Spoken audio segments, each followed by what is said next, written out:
The DeFeo home at 112 Ocean Avenue was put up for sale at a knockdown price because of its ghastly history. It was then that George and Kathleen Lutz, newlyweds with a young family, went to view the house, and the next extraordinary chapter of the Amityville horror began. When you look at enough homes, you get a sense for what feels good to you and what doesn't. This house had no reservations for us. It was the answer to so many different things that we thought would be perfection of a sort. We discussed the events that had happened in the house as a family and came to the decision that we would all be okay with the history of what had happened. But I don't think any of us considered the possibility that there would be something residual there. According to the Lutzes, there were unsettling occurrences from the very beginning. Harry tried to hang himself, our dog, our black Labrador retriever. He jumped over the fence, and his chain was too short, and he was actually hanging on the wrong side of the fence, choking to death. That was all within the first hour of moving in. George Lutz then says that a good friend who knew the history of the house strongly advised him to have it blessed. The priest came and went about the house blessing and came out and told Kathy and I not to use the one upstairs bedroom we were going to use as a sewing room as a bedroom. He said he felt something in there. And he was slapped. He heard a voice tell him to get out. Those were two things that were immediate first day, first few hours. Within the first few days, George Lutz claims he found himself waking regularly at 3:15 in the morning, feeling restless, uneasy, and often hearing strange noises. Significantly, this was the time when the DeFeo murders were estimated to have taken place. I got very sick in the house and lost a lot of weight, lost days of work. My own personal hygiene changed there. He was undergoing personality changes. He would snap at the family. He and Kathy were having arguments. He could not get warm. He was constantly outside chopping wood, building fires. Kathy would go to different rooms in the house and feel different things.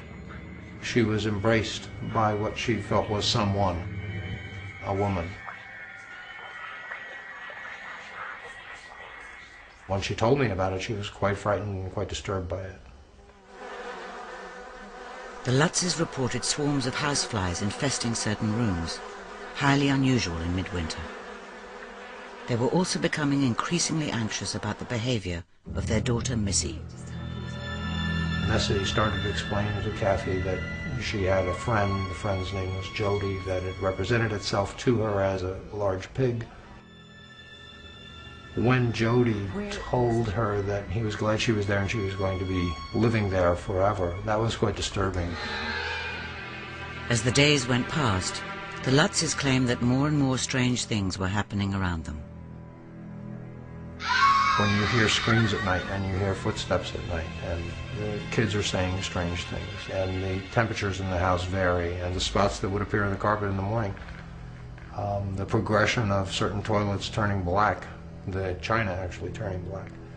When you sit down and you start talking about those, then there's obviously something wrong. They still don't like to talk about what happened that very last night that finally drove them from the house.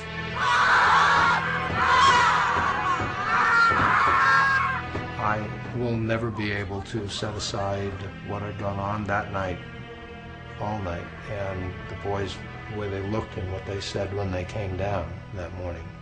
Oh, babies, come on! Come on! Get out! The Lutz family say they finally fled from the house in the early morning of January 14th, 1976. They would never return. We did not move in and move out as the same family. All of us were quite frightened by the time we left and knew of no fear when we moved in. And the fear alone was something that changed all of us. The Lutzes moved in with Kathy's mother, and George took steps to get the house investigated. I had contacted a fellow by the name of Kaplan, who had represented himself as a parapsychologist. Come to find out he's a vampirologist, And that was supposed to give him credibility, which it didn't with me.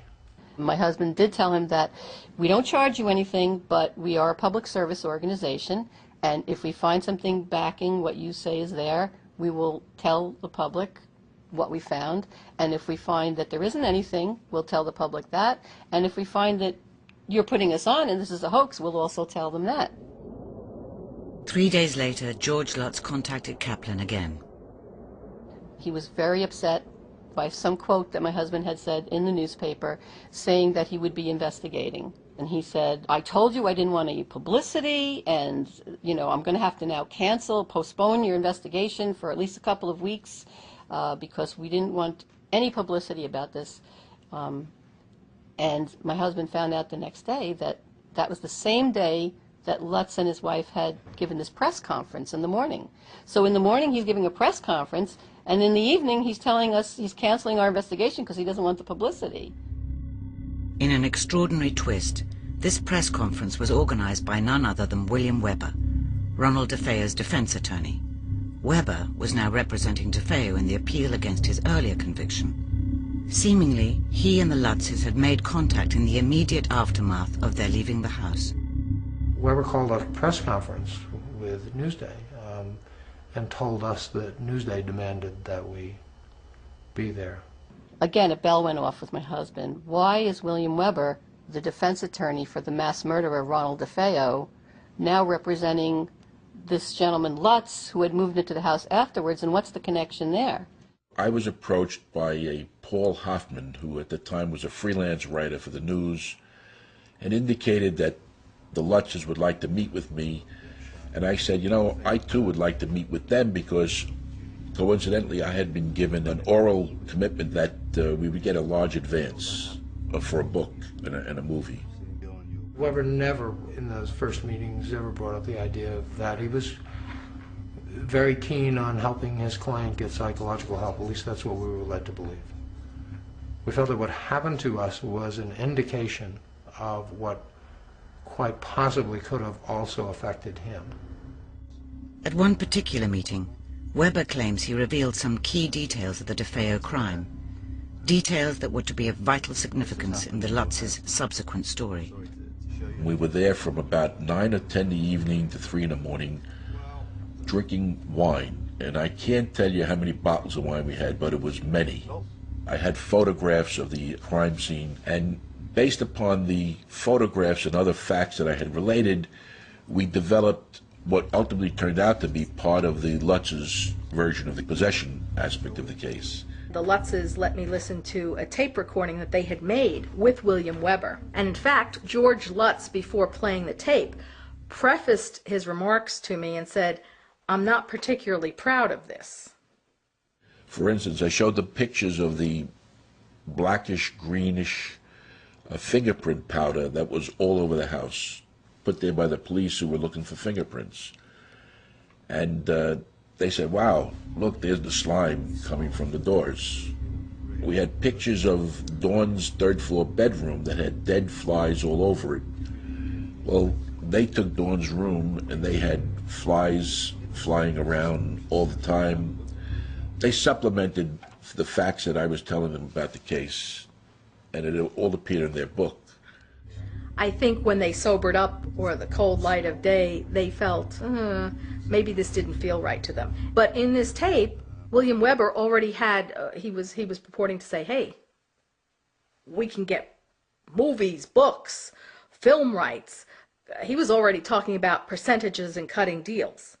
He was in the process of putting together some kind of book and movie contract with DeFeo, and he sent a contract to our house that included paying DeFeo some 5% of whatever the proceeds were. So Weber was involved in actually trying to pay DeFeo for the murders.